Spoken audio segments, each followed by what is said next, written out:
샬롬 할렐루야. 우리를 불꽃 같은 눈동자로 지켜주시고 동행해 주시며 축복 가운데 인도하여 주시는 사랑의 좋으신 아버지 하나님께 모든 감사와 영광을 높이 올려드립니다. 사랑의 좋으신 아버지 하나님께 모든 감사와 영광을 돌려드립니다. 아멘. 사도행전 4장 12절 다른 이로서는 구원을 받을 수 없나니 천하 사람 중에 구원을 받을 만한 다른 이름을 우리에게 주신 일이 없음이라 하였습니다. 구세주의 조건은 4가지가 있습니다. 구세주의 조건은 첫째, 사람이라야 합니다. 둘째, 아담의 후예가 아니어야 합니다. 아담의 후예는 모두가 원죄를 타고나기 때문입니다. 셋째, 힘이 있어야 합니다. 힘이 있어야만 원수마귀 사단을 이기고 사망의 권세를 피할 수 있는데 영적인 힘은 죄가 없는 데서 나옵니다. 넷째, 사랑이 있어야 합니다. 구세주가 되려면 죄인들을 대신해 참혹한 사망의 형벌을 받아야 합니다. 엄청난 사랑이 없으면 결코 이런 고난을 대신 받을 수가 없습니다.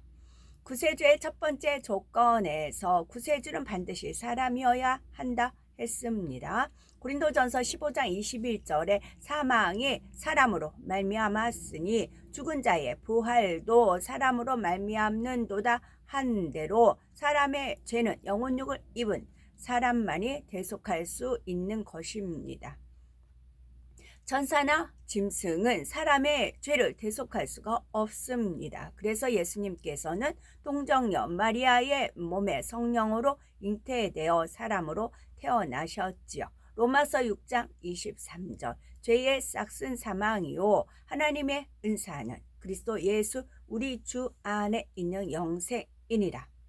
예수님에 대해 요한복음 1장 14절에 말씀이 육신이 되어 우리 가운데 거하심에 했고 요한복음 1장 1절은 말씀은 곧 하나님이시니라 했습니다. 말씀이신 하나님께서 살과 뼈를 가진 사람의 몸을 입고 이 땅에 오셨다는 뜻이지요. 예수님은 사람의 몸으로 태어나 성장 과정을 거치셨고 배고픔과 목마름, 기쁨과 슬픔을 느끼셨지요. 또한 채찍에 맞고 십자가에 달리실 때는 피를 흘리고 고통도 느끼셨습니다. 바로 육신을 입고 오셨다는 증거이지요. 영의 세계에서는 죄가 없는 것이 힘이자 능력입니다. 원수마귀 사단을 이기고 다스리기 위해서는 원죄뿐 아니라 자범죄도 없어야 합니다. 원죄는 아담으로부터 내려온 죄성을 말하고 자범죄란 사람이 태어난 후 성장하면서 스스로 짓는 죄를 말합니다. 사람은 누구나 원죄와 자범죄가 있기 때문에 인류를 구원할 수 있는 힘이 없습니다. 하지만 성령으로 잉태되신 예수님은 원죄가 없고 오직 하나님의 말씀대로 사셨기에 자범죄도 없습니다. 예수께서 이르시되 내가 곧 길이요 진리요 생명이니 나로 말미암지 않고는 아버지께로 올 자가 없느니라. 요한복음 14장 6절 여호와의 불은 시온에 있고 여호와의 풀무는 예루살렘에 있느니라. 이사야서 31장 9절입니다. 히브리서 5장 그러므로 우리는 긍휼하심을 받고 때를 따라 돕는 은혜를 얻기 위하여 은혜의 보호자 앞에 담대히 나아갈 것이니라.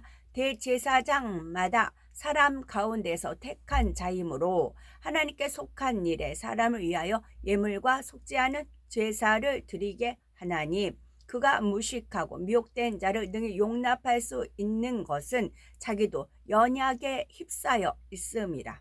그러므로 백성을 위하여 속죄제를 드림과 같이 또한 자신을 위하여도 드리는 것이 마땅하니라. 이 존귀는 아무도 스스로 취하지 못하고 오직 아론과 같이 하나님의 부르심을 받은 자라야 할 것이니라. 또한 이와 같이 그리스도께서 대제사장이 되심도 스스로 영광을 취하심이 아니요 오직 말씀하신 이가 그에게 이르시되 너는 내 아들이니 내가 오늘 너를 낳았다 하셨고 또한 이와 같이 다른 데서 말씀하시되 네가 영원히 멜기세덱의 반차를 따르는 제사장이라 하셨으니 그는 육체에 계실 때에 자기를 죽음에서 능히 구원하실 이에게 심한 통곡과 눈물로 간구와 소원을 올렸고 그의 경건하심으로 말미암아 들으심이 얻었느니라. 그가 아들이시면서도 받으신 고난으로 순종함을 배워서 온전하게 되셨은즉 자기에게 순종하는 모든 자에게 영원한 구원의 근원이 되시고 하나님께 멜기세덱의 반차를 따른 대제사장이라 칭하심을 받으셨느니라.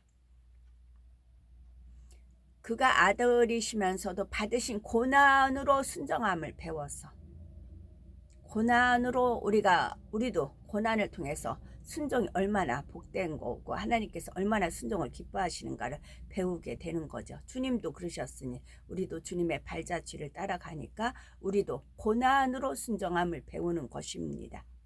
또 온전하게 되셨은즉 더 나아가는 온전하게 되는 것이죠. 그래서 자기에게 주 예수님께 순종하는 모든 자에게 순종하는 이에요. 순종하는 모든 자에게 영원한 구원의 근원이 되셨다고요. 11절에 멜기세덱에 관하여는 우리가 할 말이 많으나 너희가 듣는 것이 둔함으로 설명하기 어려우니라. 때가 오래되었으므로 너희가 마땅히 선생이 되었을 터인데 너희가 다시 하나님의 말씀에 초보에 대하여 누구에게서 가르침을 받아야 할 처지이니 단단한 음식은 못 먹고 젖이나 먹어야 할 자가 되었도다. 이는 젖을 먹는 자마다 어린아이니 의의 말씀을 경험하지 못한 자요. 단단한 음식은 장성한 자의 것이니 그들은 지각을 사용함으로 연단을 받아 선악을 분별하는 자들이니라. 아까는 고난을 통해서 우리가 순종함을 배우는 것이고요. 또 연단을 통해서 선악을 분별한다고요. 우리가 고난이 있고 연단이 있어요. 우리가 살면서. 근데 고난을 통해서는 순종을 배우고요. 연단을 통해서는 선악을 분별하는 자가 되기 위해서는 연단을 통해서만 그걸 알 수가 있는 것입니다. 그래서 하나님께서 목적하신 것은 우리가 선악을 분별하기를 원하고 순종하기를 원하죠. 그런데 순종이 착착되는 분들은 고난이 따르지 않을 수가 있는 것이고 선악을 딱딱 분별해서 내가 하나님께서 보시기에 좋은 편 선을 택하고 진리를 선택하고 빛을 선택하는 분들은 굳이 연단을 받을 필요가 없는 거죠. 그러면 나한테 고난과 연단이 왔다. 그럼 여기서 내가 순종을 하는가, 선악을 분별해서 내가 선을 택했는가 아니면 비진리를 택했는가, 그거를 거기다가 접목시키면은 답이 어느 정도는 나올 수가 있는 것입니다. 아멘. 오늘도 저희들을 서서히 여유 있게 투영 동승 신압으로 청정히 금과 억조로 이끌어 주셔서 고맙고 감사합니다. 오늘도 성령의 불단과 천군 천사와 주님의 불꽃 같은 눈동자로 지켜 보호하여 주시는 사랑에 감사드립니다.